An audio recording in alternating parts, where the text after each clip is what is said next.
প্রিয় লিসেনার্স, এই ঘটনাটি শুরু করার আগে কয়েকটি কথা আপনাদেরকে বলে নিতে চাই।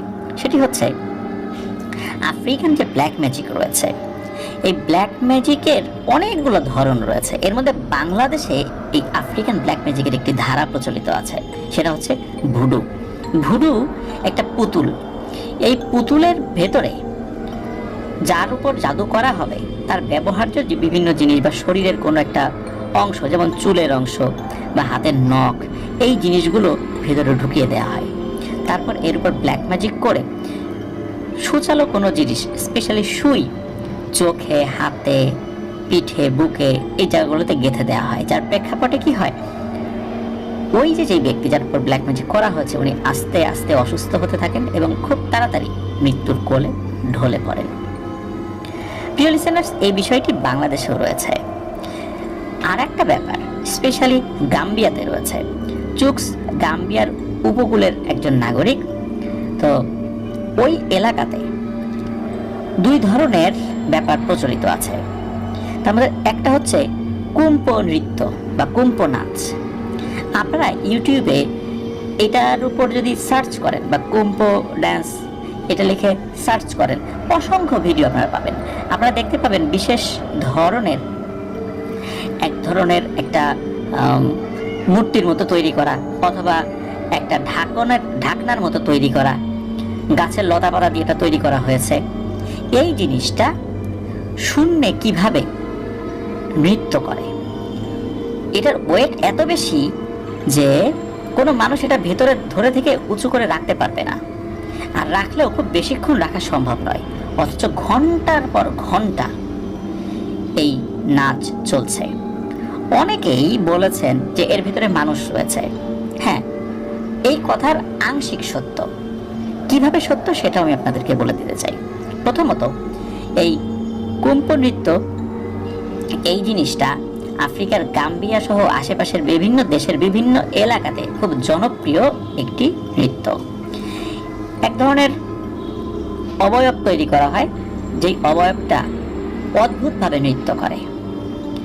এখন এর মধ্যে কোনো মানুষ ঢুকে যাওয়াটা অস্বাভাবিক কিছু নয়। তো বছরের পর বছর, যুগের পর যুগ ধরে বিভিন্ন সম্প্রদায় এই বিষয়টি আয়ত্ত করেছেন, কিন্তু ওর ভেতরে মানুষ ঢুকে এভাবে নৃত্য করে এই তথ্যটা ঠিক নয়। তবে কোন তথ্যটা ঠিক? অনেক সময় দেখা যাচ্ছে এটা প্রতীকী আকারে বিভিন্ন অনুষ্ঠানে পরিবেশিত হয়, তখন ওর ভেতরে মানুষ ঢুকে কিছুটা সময় নাচানাচি করে এবং ওর ভিতরে যে মানুষ রয়েছে এটা স্পষ্ট বোঝা যায়। এই জিনিসগুলো ঠিক, কারণ হচ্ছে এই কুম্পো নৃত্য যেভাবে করা হয় এই জিনিসটাতে সবাই অভ্যস্ত নন। এটা ব্ল্যাক ম্যাজিক করে করানো হয়, যার কারণে যারা ব্ল্যাক ম্যাজিক জানেন না এই জিনিসটা তারা তাদের একটা উৎসবের অংশ মনে করেন, যার প্রেক্ষাপটে ওরকম একটা অবয়ব তৈরি করে তার মধ্যে মানুষ ঢুকিয়ে সে তার মতো করে লাফালাফি করে। কিন্তু সত্যিকারের কুম্পো নৃত্য কখনোই ভেতরে মানুষ দিয়ে হয় না। আপনারা বলতে পারেন যে ওর ভিতরে তো মানুষ থাকতেই পারে। হ্যাঁ, এটা অনুমান করা যেতে পারে, কিন্তু মানুষ ভেতরে থাকা ছাড়াও স্পষ্টভাবে এই জিনিসটা লাফালাফি করছে এর প্রমাণ কিন্তু আপনারা ইউটিউবে দেখতে পাবেন। দেখবেন যে ওই জিনিসটা লাফালাফি করছে, অথচ ওই জিনিসটাকে খুলে দেওয়া হয়েছে, ভেতরে কিছুই নাই, আশেপাশে কোনো মানুষ নাই, ওর ভিতরে কোনো ইলেকট্রিক্যাল ডিভাইস নেই। তাহলে জিনিসটা কিভাবে নাচছে? তো এটা যারা মনে করেন এটা ভেলকিবাজি ছাড়া কিছু নয়, বিষয়টা আসলে তাদের ভুল। তারা কোনো কোনো অনুষ্ঠানে যার ভিতরে মানুষ ঢুকে লাফালাফি করছে তারা ওই বিষয়টাকে ওই মূল বিষয়টার সাথে গুলিয়ে ফেলেন। মূলত শহর অঞ্চলে এই নাচানাচি যেটা হয় ওর ভিতরে মানুষ থাকে, তারা উৎসবের মতো করে জিনিসটা করেন, ব্ল্যাক ম্যাজিক আকারে তারা সেটা উপস্থাপন করেন না। মূলত এই কুম্পো নৃত্য সাথে আর একটা বিষয় জড়িত আছে, সেটাকে বলে জামবেটু। জামবেটু হচ্ছে এক ধরনের মূর্তি।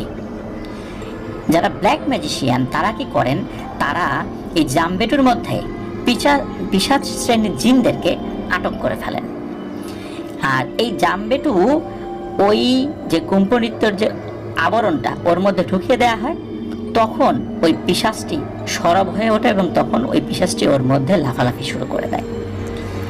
তো আপনারা এটাও ভেবে অবাক হবেন যে এই গাম্বিয়ার উপকূল অঞ্চল যেগুলো রয়েছে সেখানে কিন্তু স্থানীয় যেই প্রশাসন, পুলিশ বা অন্যান্য যারা আইন শৃঙ্খলা রক্ষাকারী বাহিনীর দায়িত্বে রয়েছেন তারা কিন্তু খুব একটা যায় না। ওখানে চুরি, ডাকাতি, খুন খারাপি খুব একটা হয়ও না। কিন্তু তারপরেও মানুষ ভয় পায়। কেন ভয় পায়? কারণ হচ্ছে এক একটা এলাকায় এক এক কবিরাজ দায়িত্বে থাকেন। তারা কি করেন? এই জামবেটু মূর্তিকে গ্রামের বিভিন্ন জায়গায় স্থাপন করে রাখেন, যার ফলে এই জামবেটু মূর্তির ভেতরে থাকা ওই পিশাচ নাকি ওই গ্রামটিকে পাহারা দেয়। আর এই কারণে গ্রামে কেউ চুরি, ডাকাতি, খুন খারাপি করতে ভয় পায়। মূলত ওই সমস্ত এলাকাগুলোতে যারা এই কবিরাজি করেন তারা স্থানীয় লোকদের কাছে খুব সম্মানিত ব্যক্তি হিসাবে পরিগণিত হয়ে থাকেন। তো এই যে জামবেটু, এটা মূলত গ্রাম পাহারা দেওয়ার কাজ করে থাকে। রাতে চলাফেরা করার সময় অনেকেই এই জামবেটুদের দেখতে পেয়েছেন বলে শোনাও যায়। নির্দিষ্ট সময় সব কবিরাজ তাদের এই জামবেটুগুলোকে একসাথে করে, তারপর কালো জাদুর মাধ্যমে তাদেরকে দিয়ে নৃত্য করানো হয়। তো প্রিয় লিসেনার্স, আশা করছি এই জামবেটু এবং কুম্ভ নৃত্য সম্পর্কে আপনারা যতটুকু আমি জেনেছি আপনাদের কাছে জানাতে সক্ষম হয়েছে এবং আপনারাও বুঝতে পেরেছেন। তো এই যে জামবেটু বা কুম্ভ নৃত্য যারা করান এরা কিন্তু বেশ ভালো ইনকাম করেন। তো অনেক কথা হয়ে গেল প্রিয় লিসেনার্স, এবার আসি আমাদের মূল ঘটনাতে। যিনি ঘটনা শুনবেন চুকস, উনি হয়তোবা আমাদের বাংলা ভাষা বুঝতে পারবেন না। উনি খ্রিস্টান ধর্মাবলম্বী একজন ব্যক্তি। তারপরেও উনি ওনার ভিডিওটি দেখেছেন আমাদের চ্যানেলে। তো ওনার জন্য শুভকামনা রইল। উনি ঘটনাটি আমাদের সাথে শেয়ার করতে রাজি হয়েছেন এবং উনি এটাও বলেছেন যে বাংলাদেশের মানুষ আফ্রিকার ব্ল্যাক ম্যাজিক সম্পর্কে শুনতে পছন্দ করে, এটা জেনে ওনার ভালো লেগেছে। এই কারণেই মূলত উনি এই ভিডিওটি আমাদেরকে পাঠিয়েছিলেন। তবে ওনার ভিডিওটা পাওয়া এটা খুব সহজ একটা ব্যাপার ছিল না। মেহেদি ভাই অনেক কষ্ট করে ওনার কাছ থেকে এই ভিডিওটি বের করেছেন। আবারও ধন্যবাদ জানাচ্ছি এই মেহেদি ভাইকে। তো যাই হোক, চলো আমরা মূল ঘটনাতে চলে যাই। ঘটনাটা শুরু 2013 সালে। তখন এই চুকসের বয়স 16-17 বছর হবে। তো এই চুকসের দাদুর নাম ছিল বাগলার। এই বাগলার ছিলেন গ্রামের নাম করা একজন কবিরাজ। তো মাঝে মাঝে এই কুম্ভ নৃত্যের আয়োজন করা হয় এবং বাৎসরিক কুম্ভ নৃত্যের আয়োজন করা হয়। তো বাৎসরিক একটা কুম্ভ নৃত্যের আয়োজন করা হয়েছে। সেবার ওই এলাকায় দুটা কুম্ভ বানানো হয়েছিল, যার একটি বানিয়েছিলেন এই চুকসের দাদু বাগলার, আর অন্যটি বানিয়েছিল ওই গ্রামেরই আরেকজন কবিরাজ, তার নাম হচ্ছে পিটার। তা কুম্ভকে নাচাতে যা যা করা লাগে সব কিছু সম্পন্ন করার পর ওই কুম্ভ নৃত্য শুরু করে। দুটো কুম্ভ নৃত্য করতে থাকে, বেশ ভালোই চলছিল। উপস্থিত যারা ছিলেন ওখানে তারা খুব মজা করে সেটা দেখছিলেন। এটা তো তাদের একটা উৎসবের মতো। আর কুম্ভ নৃত্য দেখে সবাই হাততালিতে থাকে, বিভিন্ন ঢোল নগর বাজায়। তো এই কুম্ভ নৃত্য চলছিল, হঠাৎ করে কি হয়, এই যে চুকসের দাদু মানে বাগলার, তো ওনার যে কুম্ভটা, এই কুম্ভটা তার নৃত্য থামিয়ে দিয়ে মাটির উপর পড়ে যায়। তো চুকসের দাদু ওই কুম্ভটার কাছে এগিয়ে যান, তার জানা যে বিদ্যা ছিল সেটা ওখানে প্রয়োগ করতে থাকেন। কিন্তু সমস্যা কি, ওই কুম্ভটা নৃত্য করে না। তো এই দৃশ্য দেখে উপস্থিত সবাই অবাক হয়ে যান যে বয়স্ক একজন মানুষ, এত অভিজ্ঞ মানুষ, সবাই আমরা তাকে সম্মান করি, অথচ এই মধ্যবয়স্ক পিটারের কুম্ভ নৃত্য করছে, অথচ এত পুরনো একজন অভিজ্ঞ কবিরাজ তার কুম্ভ নৃত্য করছে না, মাটিতে শুয়ে আছে। তো দাদু কিছু বুঝে ওঠার আগেই ওদিক থেকে পিটার বলে ওঠে যে বাগলার, তোমার বয়স হয়েছে, তোমাকে দিয়ে এখন আর কিছু হবে না, যাও তুমি কৃষি কাজ করো বা অন্য কাজ করো, এসব ছাড়ো, তুমি হেরে গেছো, দেখো আমার কুম্ভ কত সুন্দর নৃত্য করছে। তো এটা শোনার পর উপস্থিত কিছু লোক এই বাগলার দাদুকে নিয়ে হাসি ঠাট্টা করতে থাকে, এটি স্বাভাবিক করা। তো এসব দেখে এই দাদু খুব রেগে গেছেন। দাদু বুঝতে পারেন যে এই যে পিটার তার কুম্ভর ভিতরে থাকা যেই জিনটা এটাকে বন্দি করে ফেলেছে দাদুকে অপমান করার জন্য। কিন্তু এই বাগলার দাদু তো ছেড়ে দেবার পাত্র নন, শ্রেষ্ঠত্বের লড়াইয়ের জন্য দাদু প্রস্তুতি নেন। এভাবে তো পিটারের কাছে হার মানা যাবে না। শেষ বয়সে এসে মানুষের অপমান, লাঞ্ছনা, গঞ্জনা সহ্য করে উনি মারা যাবেন দুঃখে কষ্টে, এটা তো হতে পারে না। তো বাগলার দাদু তার কবিরাজি বিদ্যা দিয়ে তার বন্দি করা কুম্পকে মুক্ত করতে সক্ষম হন। আর শুধু মুক্ত করতে সক্ষম হন নাই, পিটারের কুম্পর ভিতরে থাকা যে জিনটা ছিল এটাকে বন্দি করে ফেলেন। এবার পিটারের কুম্প নৃত্য থামিয়ে মাটিতে পড়ে যায়, আর বাগলার দাদুর কুম্প নৃত্য করতে থাকে। তখন গ্রামের সবাই অবাক, কি হচ্ছে তারা বুঝে উঠতে পারেন না। তবে এটা বুঝতে পারেন গোপনে এই দুই কবিরাজের মধ্যে জাদুর লড়াই চলছে। বিষয়টা গ্রামবাসী উপভোগ করে, তারাও দেখতে চায় কে সেরা, কার ক্ষমতা বেশি। পিটার অনেক চেষ্টা করেও কুম্পকে নাচাতে ব্যর্থ হয়। তখন দাদু বলে, কি পিটার, বুড়ো হয়েছি এটা সত্য, কিন্তু আমার জাদু ক্ষমতা এখনো আগের মতো কিন্তু আছে। চেষ্টা করে কোনো লাভ হবে না। তুমি আমার কাছে জাদুবিদ্যা একটা বাচ্চা শিশু মাত্র। হার মেনে নাও আর এখান থেকে কেটে পড়ো। তো দাদুর এসব কথা শুনে গ্রামের অনেকে এবার পিটারকে নিয়ে হাসি ঠাট্টা করতে থাকে। এসব সহ্য করতে না পেরে রাগে অপমানে পিটার ওই মেলা থেকে চলে যায়। আর যাওয়ার আগে দাদুকে শাসিয়ে যায়, তাকে দেখে নেবেন, এর পরিণতি ভালো হবে না, এইসব বলে। দাদুও মুচকি হাসেন এবং বলেন, যেটা হবে সেটা দেখা যাবে, যাও এখান থেকে, ভাগো। তো কুম্প নৃত্য শেষ হওয়ার পর গ্রামবাসী দাদুকে বাহবা দিতে থাকেন, দাদুকে উপহার দিতে থাকেন। তো যাই হোক, দাদু সেদিন বাড়িতে ফেরত আসেন, কিন্তু ওনার মনের ভিতর একটা সন্দেহ থেকে যায়। কারণ হলো, এই পিটার কিন্তু জাদু টোনায় ওস্তাদ, আর সে টাকার বিনিময়ে মানুষকে মেরে ফেলার কন্ট্রাক্ট নেয়, ব্ল্যাক ম্যাজিক করে মানুষকে মেরে ফেলে। তো সে কিন্তু এই কাজটা দাদুর পরিবারের উপর করতে পারে, এই চিন্তা করে দাদু কি করেছিলেন, 8টা তাবিজ বানিয়ে এই চুক্সের পরিবারের সব সদস্যকে একটা করে তাবিজ দেন, আর সেটা গলায় পরে রাখতে বলেন। তো ওখানে এই ব্ল্যাক ম্যাজিকের বিষয়গুলো কাটানোর জন্য ওনারা ওনাদের মতো করে বিভিন্ন ভয়ানক ভয়ানক উপকরণ দিয়ে কিছু তাবিজ তৈরি করেন। তো ওনাদের পরিবারের সদস্য সংখ্যা, মানে চুক্সের পরিবারের সদস্য সংখ্যা 9 জন, দাদু সহ। চুক্সের বাবা মা, চুক্সের ছোট বোন, তারপরে চুক্সের দাদা দাদি, তার 2 কাকা এবং 1 ফুপু। তো চুক্সের বাবা সবার বড়, চুক্সের কাকা আর ফুপুর তখনও বিয়ে হয়নি। তো দাদুর কথা মতো ওনারা সবাই তাবিজগুলো উনি ধারণ করেছেন। তো পিটার যেভাবে শাসিয়ে গেছে, সে হয়তো সহজে ছেড়ে দেবে না। সে যদি রাগের মাথায় কিছু করে বসে, হঠাৎ করে তার মোকাবেলা করা তো কঠিন হয়ে যাবে। এই কারণেই মূলত দাদু এই কাজটি করেছিলেন। এরপর দাদু তার কবিরাজি বিদ্যা প্রয়োগ করে পিটারের পেছনে একটা সংবাদ সংগ্রহকারী একটা জিন লাগিয়ে রাখেন, যাতে করে পিটার কোনো পদক্ষেপ নিলে দাদু সেটা সহজে মোকাবেলা করতে পারেন। যাই হোক, প্রায় 1 মাস হয়ে যায়, কিছু হয়নি দেখে ওনারা বিষয়টা ভুলেই গিয়েছিলেন। হঠাৎ মধ্যরাতে, মানে এক রাতে, যখন তার মধ্যরাত হয়ে গেছে, দাদু সবাইকে ডাকাডাকি শুরু করেন। তো সবাই তো ঘুমিয়েছিলেন, দাদুর ডাকে সবার ঘুম ভেঙে যায়। তো সবাই বেরিয়ে আসলে দাদু সবাইকে উঠোনের এক কোণে একসাথে বসে পড়তে বলেন। তো সবার কিছু বুঝে ওঠার আগেই দাদু সবাইকে ধমক দিয়ে বলেন, যাই কথা কানে যায় না, তাড়াতাড়ি সবাই এক জায়গায় জড়ো হয়ে বসো, সময় নাই বেশি, আর আমি না বলা পর্যন্ত এখান থেকে কেউ নড়বে না। তো সবাই তো দাদুর কথা মতো এক জায়গায় জড়সড়ো হয়ে বসে পড়েন। দাদু ওনাদের চারপাশে একটা বৃত্ত আঁকেন, তারপর উনি ওনার ছোট ঘরে, যেখানে তিনি বসে কবিরাজি করেন বা জাদুটোনা করেন, সেই ঘরে যান। আর 4টা কাঠের মূর্তি, অর্থাৎ যেগুলোকে ওখানে জামবিটু বলা হয়, এটা বের করে আনেন।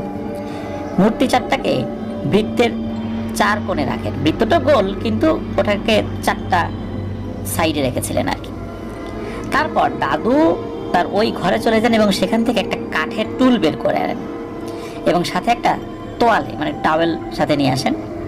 তো কাঠের যে টুলটা ওটার মাঝখানে রেখে তার চারপাশে বৃত্ত আঁকেন, আর দাদু সেই বৃত্তের মাঝে বসে পড়েন।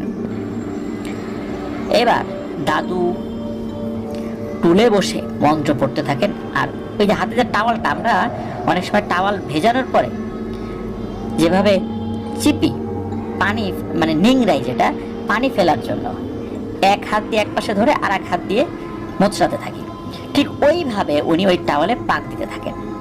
মন্ত্র পড়ার কিছুক্ষণ পর হঠাৎ করে বাড়ির সবাই বাতাসের শব্দ শুনতে পান। দেখেন বড় একটা পাখি ডানা ঝাপটাতে ঝাপটাতে ওনাদের ঘরের চালের উপর এসে বসে। সেই রাতটা খুব একটা অন্ধকার ছিল না, আকাশে চাঁদ ছিল। বাড়ির সবাই খুব ভালো করে খেয়াল করেন, ওইটা একটা ঈগল পাখি। প্রায় 1 মিনিট পর একইভাবে আরেকটা ঈগল পাখি আগের সেই পাখির জায়গায় এসে বসলো, মানে পাশে এসে বসলো আর কি। তো দাদু একইভাবে টাওয়ালে পাক দিচ্ছেন, ওই টাওয়ালে পাক দিচ্ছেন আর মন্ত্র পড়ে যাচ্ছেন। এভাবে পরপর 9টা ঈগল পাখি ওনাদের ঘরের চালে এসে বসলো।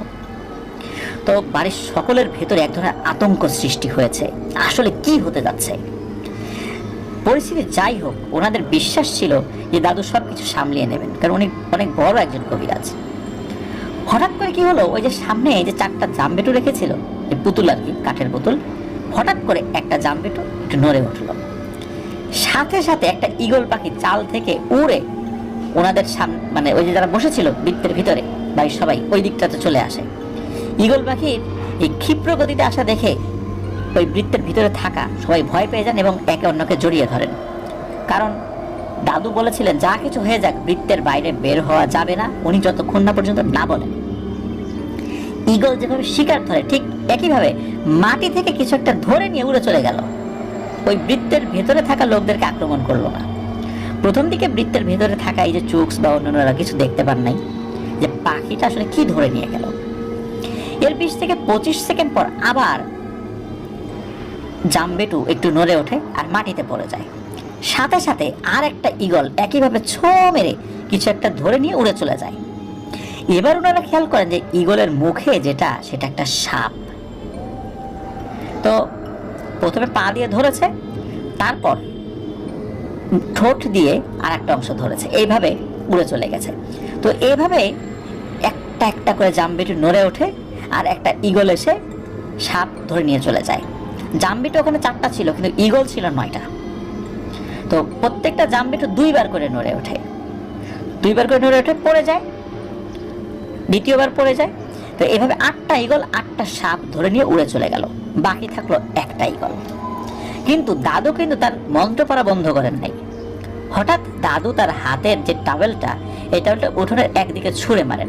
যেদিকে মারেন সেদিকে বিরাট এক আর্তনাদ শোনা যায়, মানে কাউকে প্রচন্ড জোরে আঘাত করলে যেমন কেউ আর্তনাদ করে ওঠে, ঠিক তেমন। আর ঠিক তখনই শেষ ঈগলটি এসে দাদুর সামনে থেকে আর একটা সাপ ধরে নিয়ে উড়ে চলে যায়। এর 2 থেকে 3 মিনিট পর দাদু ইশারায় সবাইকে ডাকেন। তো ওনারা সবাই ওই বৃত্ত থেকে বের হয়ে দাদুর কাছে যান। দাদু খুব হাঁফাচ্ছিলেন।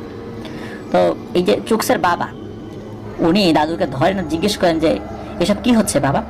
দাদু বলেন যে এখন গিয়ে শুয়ে পড়ো সবাই, কাল সকালে সব বিষয় নিয়ে কথা বলবো, এখন আর কথা বলবো না, আমার শরীর ভালো লাগছে না। এই বলে দাদু তার ঘরে চলে যান। ওনারাও যে যার মতো ঘরে চলে যান।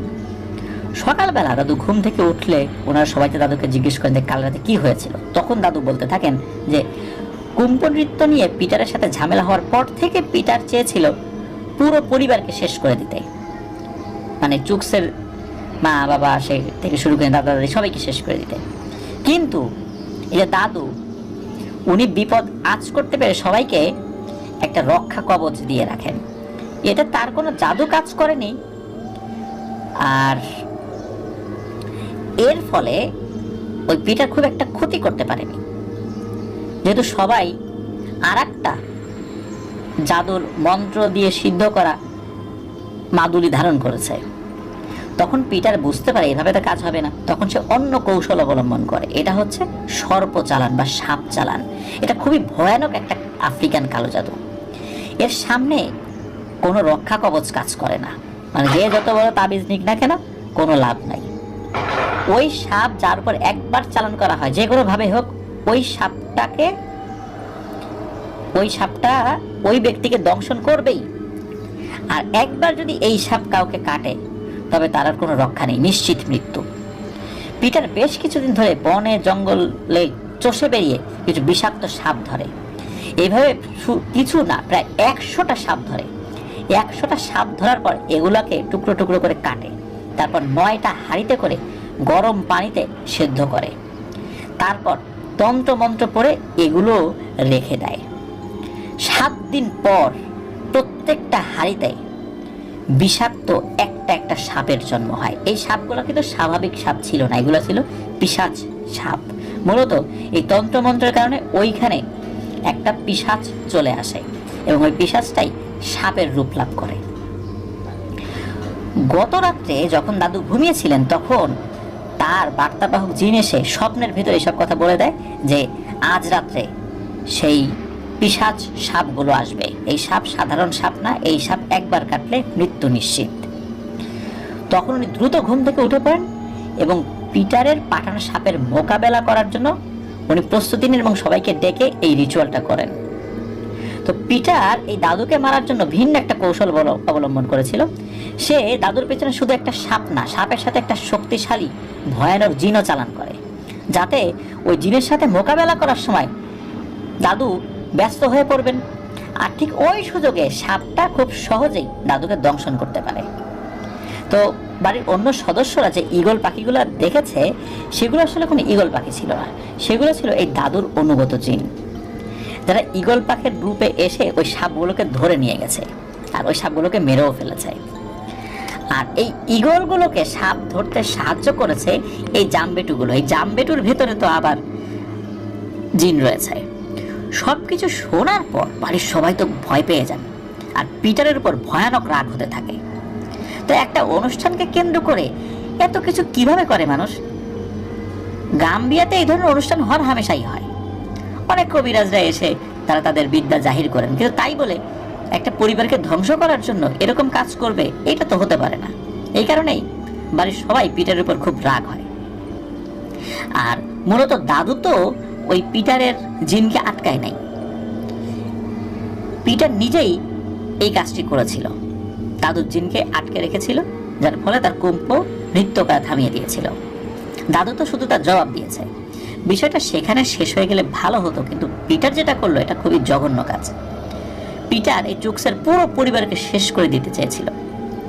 এদিকে পিটারের বাবা আর কাকারা তো ভীষণ ক্ষিপ্ত হয়ে যায়। তারা প্রস্তুতি নিয়ে বের হয়ে যায় পিটারকে মারার জন্য। তারা লাঠি সোটা বা ওখানকার যে অস্ত্র শস্ত্র যেগুলো আছে, তারা যেটা ব্যবহার করে, সেগুলো নিয়ে বের হয়ে যায়, পিটারকে মেরেই ফেলবে এক্ষুনি। কিন্তু দাদু বাধা দেয় আর বলে যে মাথা গরম করে লাভ নেই, তাদের ঝামেলা বাড়বে, জাদুর বদলা জাদু দিয়ে নিতে হবে। যাই হোক, দাদু সবাইকে কিছুটা শান্ত করে আর সে তার মতো করে কাজ করতে থাকে। এই ঘটনা 10 থেকে 12 দিন পর হঠাৎ একদিন পিটার দাদুর বাড়িতে আসে, মানে এই চুক্সের বাড়িতে আসে। প্রথমে তো তাকে দেখে উপস্থিত সবাই, মানে বাড়ি যারা ছিলেন আর কি, সবাই তো ভয় পেয়ে যায়। একই অবস্থা তার, তার পুরো শরীর জুড়ে গোল গোল ক্ষত আর ক্ষত স্থানে পচন ধরেছে। তার শরীর দিয়ে ভয়ানক দুর্গন্ধ বের হচ্ছে আর তার গলাটা অনেক ফুলে ফুটবলের মতো হয়ে গেছে। এই পিটার ছিল লম্বা চওড়া সুঠাম দেহের অধিকারী, কিন্তু কোথায় সেই লম্বা চওড়া শরীর? এ তো শুকিয়ে কাঠ হয়ে গেছে একদম, এই জন্য মানুষ রূপী এক কঙ্কাল। সবচেয়ে ভয়ানক ব্যাপার হলো তার পুরো শরীরের চামড়া সাপের চামড়ার মতো হয়ে গেছে। সে তার শিষ্যদের সাহায্য নিয়ে কোনো রকমে এই চুক্সদের বাড়িতে আসেন আর চুক্সের দাদুকে ডাকাডাকি করতে থাকে। গলা ফুলে থাকার কারণে সে ভালো করে কথা বলতে পারছিল না, তার গলা দিয়ে খুব একটা আওয়াজও বের হতে চাইছিল না। যাই হোক, ডাকাডাকির একটা পর্যায়ে দাদু বের হন, কিন্তু পিটারকে দেখে দাদু কিছু না বলে আবার ঘরে চলে যান। তখন পিটার উঠানে দাঁড়িয়ে বলে, মুরব্বী, আমার ভুল হয়ে গেছে, আমাকে ক্ষমা করে দিন, আমি হেরে গেছি, আপনি জিতে গেছেন। আপনি আমার উপর যে জাদু করেছেন এটা কাটানোর ক্ষমতা আমার নেই, আপনি আমার থেকে বড় কবিরাজ, আমি আপনার সাথে যে ক্ষমতা প্রদর্শন করেছি এটা মহা অন্যায় হয়েছে, আমাকে ক্ষমা করুন। তো এই যে ব্যাপারটা যখন ঘটছে, তখন দাদু নির্বিকার। পিটার বলছে যে আমি অনেককেই দেখিয়েছি, সবাই বলেছে যে এই জাদুটা করেছে তার কাছে যাও, সেই পারবে সমাধান করতে। তো দাদু এতক্ষণ পরে মুখ খোলেন, বলেন যে এসব বলে এখন আর কোনো লাভ হবে না, তুমি তোমার পাপের শাস্তি পাচ্ছ, এটা তোমার প্রাপ্য। তুমি আমার পুরো পরিবারকে ধ্বংস করতে চেয়েছিলে, কিন্তু আমি তো তোমার মতো অমানুষ না, আমি তো শুধু তোমার উপর জাদু করেছি, আমি চাইলে তোমার পুরো পরিবারের উপর করতে পারতাম। তো এই কথা শোনার পর পিটার হাউমাউ করে কাঁদতে থাকে। পিটার বলে, আমি মারা গেলে আমার পরিবারকে কে দেখবে? মানছি আমি রাগের মাথায় একটা ভুল করে ফেলেছি, কিন্তু আপনিও সেই একই কাজটাই তো করলেন, আমাকে ক্ষমা করে দিন, আমি কথা দিচ্ছি আর কোনোদিন আমি কারো কোনো ক্ষতি করব না। কিন্তু দাদু তাকে পরিষ্কার জানিয়ে দেন সে তাকে বিশ্বাস করে না আর দাদু তার জাদু তুলে নেবেন না। তো যাই হোক, পিটার অনেক অনুনয় বিনয় করে কোনো লাভ হয় না, পিটার হতাশ হয়ে চলে যায়। আর যাবার আগে পিটার বলে যায় যে আমি জানি আমি আর বেশি দিন বাঁচবো না, কিন্তু মরার আগে আমিও কিন্তু কিছু একটা করে মরবো, এটা কিন্তু মাথায় রেখেন। তো এখানে একটা কথা বলে রাখা ভালো, এই যে পিটার, এই পিটার টাকার লোভে মরণ বানের কাজগুলো করতেন। যেটা ঘটনার শুরুতে বলেছিলাম একবার, যে কালো জাদু করে কাউকে মেরে ফেলা, টাকা দিলেই কারোর উপর এই মরণ বানটা প্রয়োগ করবে সে। তো এভাবে সে বহু মানুষকে হত্যা করেছে। তো দাদু কিন্তু কালো জাদু করতেন, কিন্তু কখনো কাউকে মরণ বান মারতেন না। উনি এটা জানতেন, এই মরণ বান মানা কিন্তু উনি জানতেন, তারপরে উনি কখনো এটা করেন নাই। এই পিটার এই যে কাজগুলো করেছে, মূলত এই সব কিছুর ক্ষোভ একত্র হয়ে দাদু এই প্রতিশোধটা ঝেড়েছেন। যেহেতু সে অসংখ্য মানুষকে হত্যা করেছে টাকার বিনিময়ে, এই কারণে দাদু ইচ্ছাকৃতভাবেই তার উপর করা কালো জাদু তুলে নেন নাই। কারণ তার উপর করা কালো জাদু তুলে নিলে পিটার আবার অনেক মানুষের ক্ষতি করবে। এই জন্যই মূলত দাদু কোনোভাবেই পিটারের অনুনয় বিনিময়ে রাজি হন নাই। আর এই পিটারের উপর কালো জাদুর যেই ব্যাপারগুলো করা হলো, এটা করার পরও দাদুর মধ্যে কিন্তু কোনো অনুশোচনাই নাকি কাজ করে নাই। তো যাই হোক, পিটার চলে যাওয়ার পর চুক সহ বাড়ির সবাই দাদুকে জিজ্ঞেস করেন যে এই ভয়ঙ্কর অবস্থা কি করে হলো। তো দাদু কি করেছিল যার জন্য এই ভয়ঙ্কর পরিণতি হলো পিটারের। এখানে একটা বিষয় আছে প্রিয় লিসেনার্স, সেটা হলো আমরা তো মানুষ, সাথে আমাদের ভেতরে ভালোবাসা, রাগ, ক্ষোভ, ইমোশন সবই আছে। রাগ ক্ষোভে আমরা অনেক খারাপ কিছু করে ফেলি। আর পিটারের ক্ষেত্রে যেটা হয়েছিল, তার এই করুণ পরিস্থিতি দেখে ওই দাদুর পরিবারের অন্য সদস্যদেরও কিন্তু মায়া কাজ করছিল। যত খারাপ লোকই হোক না কেন, পিটারও তো একজন মানুষ। আর তার উপরে এত ভয়ানক কালো জাদু করা হয়েছিল, আর তার পরিণতি দেখে অন্তত সকলের মনেই মায়া জন্মেছিল। কিন্তু দাদুরও আর কোনো উপায় ছিল না, কারণ দাদু ভালো করে জানতেন পিটার সুযোগ পেলে আবার ক্ষতি করবে। আর শুধু দাদুর না, পুরো পরিবার এবং অন্যান্য মানুষেরও ক্ষতি করবে। তাই দাদু বাধ্য হয়ে নিজের পরিবার এবং আরো মানুষের জীবন বাঁচাতে পিটারের উপরে এই ভয়ানক কালো জাদু করেন। তাই হোক, দাদুকে যখন জিজ্ঞেস করা হয় দাদু কি করেছে তার উপরে, তখন দাদু বলে যে এটা নাকি বদলা জাদু। মানে হচ্ছে পিটার শুরু করেছে সাপ দিয়ে, দাদুও তার বদলা স্বরূপ সাপ দিয়ে তার উপরে জাদু করেছেন। কিন্তু দাদুর জাদু ছিল অন্যরকম এবং আরো ভয়ানক। পৃথিবীর কারো শক্তি নেই এই জাদুর এই বন্ধনীটা কাটানোর। এই জাদু শুধু নাকি এই দাদুই পারেন, এবং দাদুর যিনি ওস্তাদ উনি পারতেন। পুরো আফ্রিকা মহাদেশে এই জাদু জানা লোকের অভাব কম। মানে জাদু যেটা অনেক সময় করা হয়, সর্পচালান করা হয়, কিন্তু দাদু যেটা করেছিলেন পিটারের উপরে, এই জিনিসটা জানা লোকের সংখ্যা আফ্রিকাতেই কম রয়েছে। তো যাই হোক, দাদু বলেন যে এক প্রজাতির সাপ আছে, তারা নাকি দিনে 2 থেকে 3 বার খায়। এই সাপ নাকি না খেয়ে বেশি দিন বাঁচতে পারে না। এই সাপ পাওয়া যায় আফ্রিকার গভীর জঙ্গলে। দাদু তার কবিরাজি বিদ্যা খাটিয়ে তার শিষ্যদের সাহায্যে এই সাপ ধরতে সক্ষম হন। তারপর তিনি এই সাপের উপরে কালো জাদু করেন পিটারের নামে। দাদু কিছু কাঁটা এই সাপের শরীরের ভিতরে গেঁথে দেন, যাতে এই সাপের শরীরে দ্রুত পচন ধরে। আর একটা বড় কাঁটা সাপের গলার ভেতরে গেঁথে দেন, যাতে এই সাপ কিছু খেতে না পারে। আর খেতে না পেরে এই সাপ যখন মারা যাবে, সেই সাথে পিটারও মারা যাবে। এবার সবাই বুঝতে পারেন যে পিটারের শরীরে কেন এত ক্ষত সৃষ্টি হয়েছে, পচন কেন ধরেছে, আর পিটারের গলাটা কেন ফোলা ছিল। এর 1 কি 2 দিন পরে পিটারের মৃত্যুর খবর চলে আসে দাদুর বাড়িতে। পিটারের মৃত্যুর সাথে সাথেই তো সবকিছু শেষ হয়ে যাওয়ার কথা ছিল, তাই না? না, ঘটনা এখনো অনেক বাকি। তো সবাই অবাক হয়ে যান, বিশেষ করে চুকসের ঘটনা শুনে। চুক যখন সবাইকে বলছিলেন যে এইভাবেও জাদু করা সম্ভব। তো যাই হোক, পিটার মারা যাবার 2 দিন পরে হঠাৎ একদিন মধ্যরাতে এই পিটার এই চুকসের বাড়িতে উঠানে ধস্তাধস্তির শব্দে এই চুকসের বাবার ঘুম ভেঙে যায়। ওনার বাবা দ্রুত ঘর থেকে বাইরে বের হয়ে আসেন। এসে একটা দৃশ্য দেখে এই চুকসের বাবা চিৎকার করতে থাকেন। তো চুকসের বাবার চিৎকার শুনে বাড়ির অন্য সদস্যরাও সবাই বাড়ির ঘর থেকে বাইরে বের হয়ে আসে।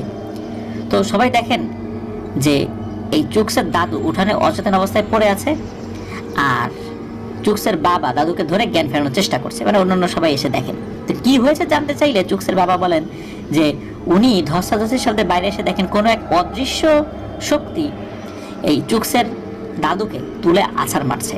তো এই দৃশ্য দেখার পর উনি যখন চিৎকার দেন তখন ওই জিনিসটা দাদুকে ছেড়ে দেয়, ছেড়ে দিয়ে চলে যায়। তো যাই হোক, সবাই দাদুকে ধরাধরি করে ঘরে নিয়ে যান। সকালবেলা দাদুর যখন জ্ঞান ফেরে তখন সবাই তো জানতে চান যে হয়েছিল কি কাল রাতে। দাদু খুব অসুস্থ ছিল, ঠিকমতো কথা বলতে পারছিলেন না, তার শরীরে অনেক জায়গায় ব্যথা পেয়েছিলেন উনি, বিশেষ করে কোমরে অনেক ব্যথা পেয়েছিলেন। তো দাদু তারপরেও কষ্টে মষ্টে বলছিলেন আর কি যে উনি তো ঘুমিয়েছিলেন, হঠাৎ কেউ একজন ওনার নাম ধরে ডাকাডাকি করে। তো উনি ভাবলেন এত রাত্রে কে এলো, যাই গিয়ে দেখি কারো কোনো সমস্যা হলো কিনা, কারণ এরকম হওয়ার হামেশাই রাতের বেলা লোক আসে বিভিন্ন সমস্যা নিয়ে। উনি ঘর থেকে বেরিয়ে কাউকে দেখতে পান না, উনি তাকে খুঁজতে থাকেন। উনি যখনই উঠানে আসেন তখনই এক অদৃশ্য শক্তি তাদের উপর আক্রমণ করে বসে।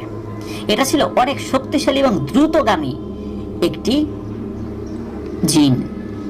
এই পৃথিবীতে যত শয়তান জিন রয়েছে এরা নাকি সবচেয়ে দ্রুতগামী হয়ে থাকে এবং এদেরকে দেখা যায় না, তবে এদের অস্তিত্ব ঠিক টের পাওয়া যায়। মানুষ এদেরকে খুবই কম দেখতে পায়, তবে জিনেরা এদেরকে দেখতে পায়, তবে জিনেরাও নাকি কম দেখতে পায়। অদৃশ্য থেকে জিনদের উপর আক্রমণ করে। জিনেরা এমনিতেই অদৃশ্য, কিন্তু জিনেরাও অদৃশ্য জিনিস কিন্তু বা অন্য জিনদের দেখতে পেলেও এদেরকে কম দেখতে পায়। আর জিনদের মধ্যে সবচেয়ে দ্রুতগামী জিন হচ্ছে ইফরিত। তাদেরকে দেখা যায় না, তাদের অস্তিত্বই শুধু বোঝা যায়। এরা অত্যন্ত শক্তিশালী প্রজাতির জিন। তো যাই হোক, প্রিয় লিসেনার্স, আপনারা জানেন যে হযরত সুলাইমান আলাইহিস সালামের রাজদরবারে থাকা অসংখ্য জিনদের মধ্যে শক্তিশালী একটা জিন ছিল যে রানী বিলকিসের সিংহাসন এনে দিতে চেয়েছিলেন, যে সুলাইমান আলাইহিস সালাম বসা থাকবেন, বসা থেকে দাঁড়াতে যতটুকু সময় লাগবে এই সময়ের মধ্যে। তো তাহলে বুঝতেই পারছেন যে জিনদের মধ্যে কত দ্রুতগামী জিন ছিল। শোনা যায় এই জিনটা ছিল নাকি ইফরিত সম্প্রদায়ের জিন। তো যাই হোক, তো ইফরিত জিনের অত্যন্ত দ্রুত গতির এবং দ্রুত গতিতে দাদুর উপর আক্রমণ করে বসে। তো প্রথমে ধস্তাধস্তি হয়, সেই ধস্তাধস্তির শব্দে চুক্সের বাবার ঘুম ভেঙে যায়। তো উনি যখন বেরিয়ে এসেন তখন এসে দেখেন এই অবস্থা। তখন উনি চিৎকার দিয়েছেন, ওই চিৎকার শুনে বাড়ির সব লোক চলে আসে। তখনই মূলত ইফরিতটা ছেড়ে দিয়ে চলে যায়। তা না হলে নাকি দাদুকে ওই সময় মেরে ফেলতো। তো এইসব কথা শোনার পর বাড়ির সবাই তো অনেক ভয় পেয়ে যান। তো দাদু বলেন এই জিন অনেক শক্তিশালী, আর এরা যার একবার পিছনে লাগে তাকে শেষ করা না পর্যন্ত ছাড়ে না। ও মারা যাবে তখন শেষ হবে, কিন্তু জীবিত থাকা অবস্থায় কখনোই নাকি ও ছাড়বে না। এরকম ভয়ানক প্রজাতির জিনেরা, এর হাত থেকে বাঁচা শুধু কঠিনই নয়, অসম্ভবও বটে। তো দাদু তার সন্তান মানে চুক্সের বাবা, চুক্সের কাকাদের উদ্দেশ্যে বলেন যে তার সব শিষ্য এবং এক বন্ধু কবিরাজের কাছে যেতে। দাদু সেই বন্ধুর নাম ছিল লালা। এই লালা আর দাদু মানে চুক্সের দাদু খুব ঘনিষ্ঠ বন্ধু ছিলেন। ওই লালা দাদুর মতো একজন অভিজ্ঞ কবিরাজ ছিলেন। তো খবর পেয়ে এই লালা দাদু উনি ছুটে আসেন চুক্সের দাদুকে দেখতে। তারপর দাদুর মুখে সবকিছু শুনে এই লালা দাদুকে সান্ত্বনা দেন এবং বলেন কিছু হবে না, সব ঠিক হয়ে যাবে, তুমি চিন্তা করো না, আমি তো আছি। উনি বলেন যে আমাকে একটু দেখতে হবে তোমার পেছনে থাকা শয়তানটা আসলে কে, কারণ ওই ইফরিত হলেও ও কিভাবে এখানে আসলো সেটা তো জানতে হবে। তো লালা দাদু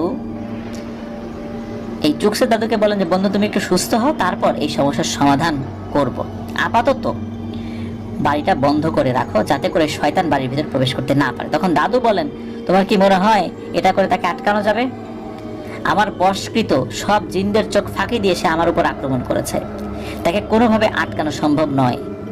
তুমি নিশ্চয়ই এত করে সেটা বুঝতে পেরেছো। তখন লালা দাদু বলেন সেটা আমি জানি, কিন্তু এই মুহূর্তে তোমার শরীর ভালো না, এখন কিছু করতে গেলে তোমার ক্ষতি হতে পারে। তার থেকে তুমি 2-3 দিন একটু সাবধানে থাকো, আর এর ভিতরে দেখে আমি কি করতে পারি। তখন দাদু বলেন যে আমি তোমাকে যে জন্য ডেকেছি সেটা বলি। আমি চাই তুমি এই ইফরিতটার সাথে একটা চুক্তি করো, অর্থাৎ শত্রুর সাথে একটা সমঝোতা। আর আমি জানি যে এই কাজ তুমি আমার থেকে ভালো পারো, এই উপকারটুকু করে দাও আমার। লালা দাদু তো বেশ চিন্তায় পড়ে যান।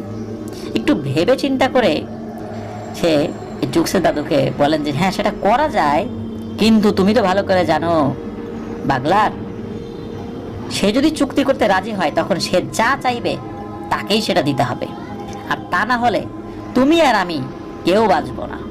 এখন ভেবে বলো, তুমি কি তার শর্ত মানতে প্রস্তুত? দেখা গেল সে এমন কিছু চেয়ে বসলো যেটা তুমি দিতে পারবে না, তখন কিন্তু বাঁচতে হলে তোমাকে দিতেই হবে, আর দিতে না পারলে মৃত্যু অবধারিত। এর থেকে আমি বলি তুমি 2-3টা দিন একটু সাবধানে থাকো, তারপর আমরা একসাথে ওই শয়তানের মোকাবেলা করব। সে যতই শক্তিশালী হোক না কেন, তার থেকে শক্তিশালী জিনকে বশ করে তাকে শায়েস্তা করব। তখন এই বাগলার দাদু বলেন যে এই সময় আমি নাও পেতে পারি, সে তার আগেই আমাকে আর আমার পরিবারকে মেরে ফেলতে পারে, তার থেকে ভালো তুমি চুক্তি করো তার সাথে। তখন লালা দাদু বলেন ঠিক আছে, তুমি আয়োজন করো, আমি কথা বলে সমাধানের চেষ্টা করব। তো যাই হোক, তো চুকসের দাদুর যারা শিষ্য ছিলেন তারা দাদুর কথা মতো আয়োজন করতে থাকেন। আর সেদিন সন্ধ্যার পর লালা দাদু আসনে বসেন ওই জিনের সাথে চুক্তি করার জন্য। তো দাদু উঠোনের ঠিক মাঝখানে প্রথমে একটা গন্ডি করে নেন, আর সেই গন্ডির সামনে দুটো মানুষের মাথার খুলি আর একটা কাঠের পুতুল রাখেন। দাদু প্রথমে পুতুলটা গন্ডির বাইরে রাখেন, আর পুতুলের দুই পাশে দুটো প্লেটে মাথার খুলি দুটো রাখেন, আর ওনাদের সবাইকে ঘরের ভিতরে চলে যেতে পারেন, মানে চুকস থেকে শুরু করে নিয়ে চুকসের পরিবার অন্য সদস্য যারা আছেন তাদের সকলকে ঘরের ভিতরে চলে যেতে বলেছিলেন, এবং বলে দেন কেউ যেন ঘর থেকে বের না হয়। এই বিষয়ে এই লালা দাদু এবং চুকসের দাদু বাড়ির সবাইকে সতর্ক করে দেন, কোনোভাবে ঘর থেকে বের হওয়া যাবে না, যাই হোক না কেন। তো চুকস সহ পরিবারের সবাই ঘরের ভেতরে থাকেন। এই লালা দাদু কাজ শুরু করে দেন। এই লালা দাদু গন্ডির ওই যে গন্ডিটা তৈরি করেছেন ওই গন্ডির ভেতরে বসে মন্ত্র পড়ছেন। কিছুক্ষণ পরই ঝড়ো বাতাস বইতে থাকে। বাইরের পরিস্থিতি দেখতে ওনারা তো ঘরের জানালা দিয়ে বাইরে তাকিয়ে থাকেন। ওনারা দেখেন যে মানে গাছের যে অবস্থা, আশেপাশে গাছগুলো ছিল সবগুলো দুলছে, মনে হচ্ছে এখন সব লন্ডভন্ড হয়ে যাবে। ঘরের বাইরে বের হতে নিষেধ করলো, জানালা দিয়ে দেখাটা বারণ ছিল না। হঠাৎ করে পুরো বাড়ি কেঁপে উঠলো একবার। এবার ওই যে পুতুল, যেটাকে আমরা জামবেটু বলি, ওই পুতুলটা মানুষের মতো করে কথা বলে উঠল। ওদিকে লালা দাদু আর ওই পুতুলের ভিতরে কি কথা হচ্ছে এটা ভেতর থেকে শোনা যাচ্ছে না। প্রায় 10 মিনিট তাদের ভিতরে কথা হয়, তারপর সবকিছু স্বাভাবিক। এরপর লালা দাদু কিছুটা দূরে থাকা এই চুকসের দাদুর কাছে যান এবং তাকে সব ঘটনা খুলে বলেন। যাই হোক, তারা বেশ কিছুক্ষণ কথা বলেন।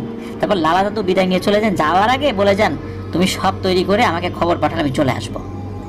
এরপর বাড়ির সবাই তো ওই চুকসের দাদুর কাছে যান এবং দাদুকে জিজ্ঞেস করলেন যে কোনো সমাধান হয়েছে। কিন্তু দাদু তো চুপচাপ, তার চোখে মুখে চিন্তার ছাপ। দাদু একদম নীরব। দাদুকে আবার জিজ্ঞাসা করা হলে দাদু নীরবতা ভেঙে বলেন, এই শয়তান জিন অনেক শক্তিশালী এবং সরাসরি লুসিফারের অনুসারী। এই লুসিফার হতেছে ইবলিশ শয়তান। তো এই যে লুসিফার সরাসরি যারা তার অনুসরণ করে এবং তাকে পূজা করে, এরা অত্যন্ত শক্তিশালী হয়, বিশেষ করে জিনদের মধ্যে।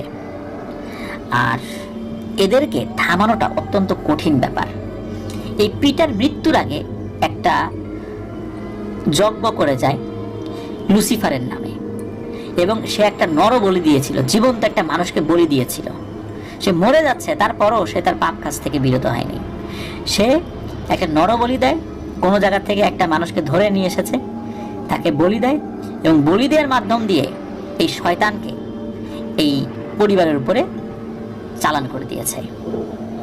তো এই যে লুসিফারের উদ্দেশ্যে যে বলি দেওয়া হয়েছিল, তো মূলত লুসিফারের সাথে চুক্তি হয়েছে।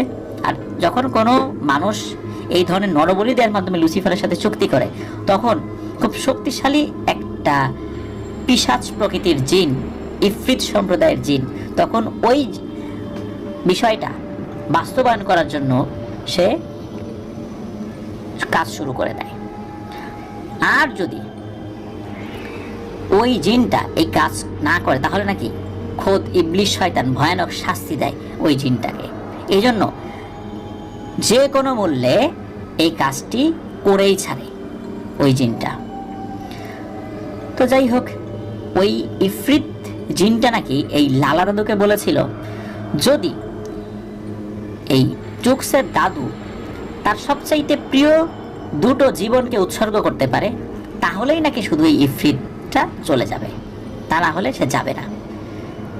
এবং ইফরিতটা এটাও বলেছিল যে এই চুকসের দাদুর সবচাইতে প্রিয় দুটো জিনিস হচ্ছে তার দুই নাতি নাতনি। এর মধ্যে একজন হলো চুকস আর চুকসের বোন। তো যাই হোক, এখন এই যে ব্যাপারটা, এটা কি কোনো দাদু মেনে নিতে পারেন? নিশ্চয়ই না। এবং ওই ইফরিত জিনটা নাকি লালা দাদুকে বলে যান, যদি 13 দিনের মধ্যে এটা না করা হয় তাহলে 13তম দিনে সবার মৃত্যু হবে। এই কথা শোনার পর এই চুকসের মা তো চিৎকার করে কান্নাকাটি শুরু করে দেন। তো উনি বলেন যে না, এটা হতে পারে না, আমি আমার সন্তানদেরকে মরতে দিতে পারি না। বাড়ির সবাই তো হতভম্ব হয়ে গেছেন দাদুর কথা শুনে। দাদু সবাইকে শান্ত হতে বলেন এবং দাদু এই চুকসের মাকে উদ্দেশ্য করে বলেন, বৌমা তুমি এটা ভাবলে কি করে যে আমি এই কাজ করব? আমার দেহে প্রাণ থাকতে আমি এটা কখনোই করব না। যদি বাঁচতে হয় সবাই একসাথে বাঁচবো, মরতে হয় সবাই একসাথে মরবো, কিন্তু বাঁচার জন্য পরিবারের কোনো সদস্যকে বলি দেব না। আমি বিকল্প পথ অবলম্বন করার চেষ্টা করছি। তোমরা এখন যাও, আমাকে ভাবতে দাও কি করা যায়। তো এর ভিতরে দাদু 7-8 দিন বাড়ি থেকে বেরই হন নাই। দাদু তার খুপড়ি ঘরে সবসময় সময় কাটাতেন আর সন্ধ্যা হলে পুরো বাড়ির চারপাশে কিছু একটা ছিটিয়ে দেন। এভাবে 7-8 দিন চলল। পরবর্তীতে জানা যায় ওই ইফরিত শয়তানটা দাদুকে রোজ রাত্রে স্বপ্নে দেখাতো। কোনো এক অদৃশ্য সত্তা দাদুকে বলতো, এগুলো করে কোনো লাভ নেই রে পাগলার, কোনো লাভ নেই। আমার প্রভুর নামে যদি বলি না দিস তোর নাতি নাতনিকে, তাহলে ঠিক 13 দিনের মাথায় সবাইকেই মরতে হবে। দাদু একদিন স্বপ্নের মাঝে বলে, আমার প্রাণ চলে গেলেও আমি এই কাজ করব না, আর আমিও তোকে ছাড়বো না। তখন ওই সত্তা স্বপ্নের ভিতরে হাসতে হাসতে বলে, তুই যত পারিস চেষ্টা কর, কোনো সমস্যা নাই। তুই আমার আর আমার ক্ষমতার কাছে সামান্য পিপিলিকা মাত্র। আমি তোকে বাধা দেব না, তুই করে যা। তুই পারলে এই কয়দিনের ভিতরে কিছু করে দেখা, কিন্তু মনে রাখিস ঠিক 13 দিনের মাথায় তোদের সবাইকে মরতে হবে। 7-8 দিন পর চুকসের দাদু চুকসের বাবা আর কাকাদেরকে উদ্দেশ্য করে বলেন, তারা যেন লালা দাদু আর 3 জন কবিরাজের কথা বলেছিলেন, নাম বলেছিলেন দাদু, তাদেরকে যেন খবর পাঠান। খবর পেয়ে লালা দাদু আর ওই 3 জন কবিরাজ চুকসের দাদুর সাথে দেখা করতে আসেন। তখন চুকসের দাদু তাদের উদ্দেশ্য করে বলেন, তোমরা আমার সব থেকে কাছের বন্ধু। দীর্ঘদিন এই কবিরাজি পেশায় অনেক সময় আমি তোমাদের সঙ্গ দিয়েছি, অনেক সময় তোমরা আমার সঙ্গ দিয়েছ। অনেক সময় আমরা একই সাথে বিভিন্ন মানুষের উপকার করার চেষ্টা করেছি। আমি না পারলে তোমরা করেছো, তোমরা না পারলে আমি করেছি। আজ আমি নিজেই পরিবার সহ একটা চরম বিপদের মধ্যে পড়ে গেছি, যার সব কিছু লালা জানে। এই সমস্যা আমার জীবনের সবচেয়ে বড় সমস্যা, যার কোনো সমাধান আমি খুঁজে পাচ্ছি না। তাই তোমাদের সাথে পরামর্শ করতে চাই, আমাকে এই বিপদ থেকে রক্ষা করো। দাদুর এসব কথা শুনে ওই লালা দাদু এবং তার অন্য বন্ধুরা সান্ত্বনা দেয়, বলে, আমরা আমাদের সর্বোচ্চ চেষ্টা করব তোমাকে আর তোমার পরিবারকে এই বিপদ থেকে রক্ষা করার জন্য। তখন দাদু বলে, এইভাবে খোলামেলা কথা বলা যাবে না। ওই শয়তান যদি আমাদের পরিকল্পনার কথা জেনে যায় তবে আমরা সফল হতে পারবো না। এই বলে দাদু কি করেছেন, একটা গন্ডি কেটেছেন, গোল গন্ডি। তখন ওই সবাইকে ওই গন্ডির মধ্যে নিয়ে আসেন। তখন দাদু বলেন যে আমরা এখন যে কথা বলবো সেটা এই গন্ডির বাইরে যাবে না, কোনো জিন আমাদের কথা শুনতে পারবে না। তারপর তারা পরামর্শ করতে থাকে কিভাবে কি কাজ করা যায়। পরামর্শ শেষে ওনারা সবাই বিদায় নেন। যাবার আগে ওনারা বলে যান যে আমরা তোমার সাথে আছি, শুধু সময় হবে আমাদেরকে ডাকবা, আমরা চলে আসব। এরপর চলে আসে সেই 13তম দিন, যেদিনে পুরো পরিবারকে ধ্বংস করে দেওয়ার কথা বলেছিল ওই ইফরিত জিন। সেদিন সকালবেলা দাদু 3টা বড় বড় ষাঁড় জোগাড় করে। এই ষাঁড় 3টা ছিল লাল বর্ণের। দুপুরের দিকে দাদুর 4 বন্ধু কবিরাজ চুকসদের বাড়িতে আসেন। তারা ষাঁড়গুলোকে প্রথমে বশ করে একটা জায়গায় বসায়, তাদের গলায় একটা করে মালা পরিয়ে দেয়। মালাটা ছিল বিশেষ এক ধরনের ফুল দিয়ে বানানো। তারপর ষাঁড়গুলোর মাথায় এক ধরনের লাল রং দিয়ে 3টা তিলক এঁকে দেয়, মানে একটা ষাঁড়ের মাথায় 3টা করে তিলক। মজার ব্যাপার হচ্ছে, এই যে ষাঁড়গুলোর সাথে এত কিছু হচ্ছে, তারা কিন্তু কোনো জায়গা পরিবর্তন করছে না, কারণ ষাঁড় কিন্তু রাগী স্বভাবের হয়। আফ্রিকান ষাঁড়গুলো আরো রাগী, তারা এক জায়গায় থাকে না, সবসময় ছুটতে থাকে, মানুষকে ধাক্কা দেওয়ার চেষ্টা করতে থাকে। কিন্তু মন্ত্র বলে তাদেরকে এমনভাবে বশ করা হয়েছে, তারা ছিল একদম শান্ত স্বভাবের, মনে হচ্ছে একদম গৃহপালিত একটা বিড়ালের মতো। যাই হোক, ষাঁড়গুলোকে পরে একটা জায়গায় বেঁধে রাখা হয়। এরপর শুরু হয়ে যায় রিচুয়াল। এই যে রিচুয়ালটা শুরু হয়, এটা নাকি কুম্প দেবতার নামে শুরু হয়। এই যে কুম্প নৃত্য করা হয়, এই কুম্প নৃত্য যেই জিনেরা করে ভেতরে, এদের একজন গুরু আছে। তো এই গুরুর নামে এই যজ্ঞটা শুরু হয়েছিল। এটা একটা ব্ল্যাক ম্যাজিক। তো এই যে যেই চুক্স, ওরা এক ধরনের ধর্মের অনুসারী, এটাকে বলা হলো বুনো ধর্ম। এই বুনো ধর্ম অনুযায়ী এই যে কুম্প দেবতা নাকি কল্যাণ আর প্রজ্ঞার দেবতা, এটা তারা বিশ্বাস করেন আর কি। তো এই শক্তিশালী জিনের রয়েছে অসীম ক্ষমতা, এটা তারা বিশ্বাস করেন। মূলত দেবতা বলতে তারা জিনের পূজা করে, আর কুম্পর মূল কাজ অশুভ শক্তিকে নাকি বিনাশ করা, এটা ওখানকার বুনো ধর্মের অনুসারীরা বিশ্বাস করেন আর কি। তো বিকাল থেকে শুরু হয় যজ্ঞ। তো চুক্সের দাদু আর তার দাদুর 4 বন্ধু কবিরাজ গোল হয়ে বসে ওই কুম্প দেবতাকে, কুম্প জিনকে স্মরণ করতে থাকে। তারা এক ধরনের বাদ্য বাজাতে থাকে। এটা একটা ঝুনঝুনির মতো বাদ্য আর কি। এই বাদ্য মূলত ওই কুম্প উৎসবের দিন বাজানো হয়। তো সবাই বাদ্য বাজাতে থাকে আর সুরেলা কণ্ঠে গান গেয়ে ওই কুম্প জিন সর্দারকে স্মরণ করতে থাকে। এই যজ্ঞ চলে টানা 4 থেকে 5 ঘন্টা। ততক্ষণে সন্ধ্যা ঘনিয়ে রাত নেমে এসেছে। এরপর দাদু এই চুক্সের বাড়ির সবাইকে একটা ঘরের ভিতরে চলে যেতে বলেন এবং বলেন, যা কিছু হয়ে যাক, কেউ এখন আর ঘর থেকে বের হবে না। তো দাদুর কথা মতো ওরা সবাই ঘরের ভিতরে চলে যান। দাদু বাইরে থেকে দরজা লাগিয়ে দিয়ে, মানে বাইরে থেকে এই কারণে লাগিয়েছেন যে বাইরে কিছু হচ্ছে এটা দেখে ঘরের ভিতরে সবাই যদি বিচলিত হয়ে কোনো কারণে বাইরে বের হয়ে আসে, তখন তো সর্বনাশ হয়ে যাবে। এই কারণে উনি বাইরে থেকে দরজা লাগিয়ে দিয়েছিলেন। আর দাদু কি করছেন, ঘরের চারপাশে এক ধরনের বিশেষ ছাই ছিটিয়ে দিয়েছিলেন। এই ছাই ছিটানোর কারণ হচ্ছে যাতে কোনো অশুভ শক্তি এই ঘরে নাকি প্রবেশ করতে না পারে।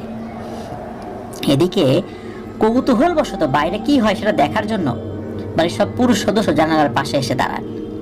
চুক্সও সেখানে ছিলেন। তো সবাই দেখতে পান দাদু ষাঁড়গুলোকে বের করে আনলেন একটা নির্দিষ্ট জায়গা থেকে, যেখানে রেখেছিলেন ষাঁড়গুলোকে।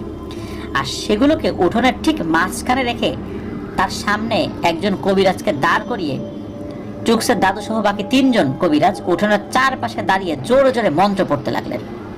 সেদিন আকাশে চাঁদ ছিল না, তবে ঘুটঘুটে অন্ধকারও ছিল না।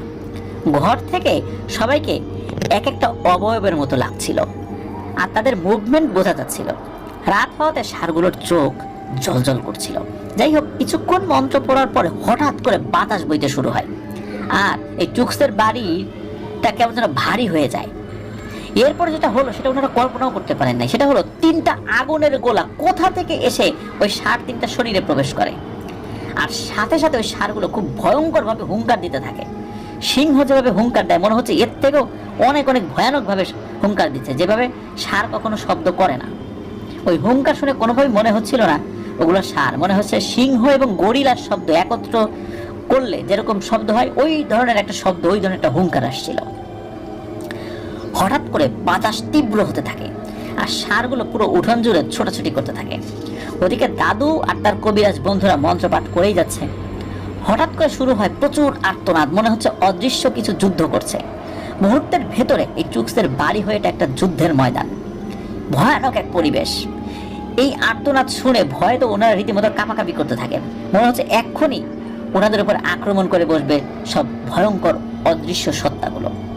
সব থেকে অবাক করা বিষয় হচ্ছে ওই ষাঁড়গুলো ছাড়া অন্য কোনো কিছু কিন্তু পরিবারের সদস্যরা দেখছে না যে কার সাথে ওই ষাঁড়গুলো মারামারি করছে। শুধু ওই যে 3টা আলোর গোলাকার যে অবয়বটা, এই 3টা অবয়ব যে ষাঁড়ের মুখে ঢুকেছিল, শুধু ওইটুকু তারা দেখেছিলেন। তো ষাঁড় যে কতটা হিংস্র হতে পারে ওই রকমের মারামারি না দেখলে কোনোভাবে বোঝা যাবে না। চুক্স এটাই জানিয়েছেন আর কি। তো চুক্স তো ছোট মানুষ ছিলেন, 16-17 বছর বয়স, তারা দেখার সাহস হয়নি। তো চুক্স সরে যায় জানালা থেকে।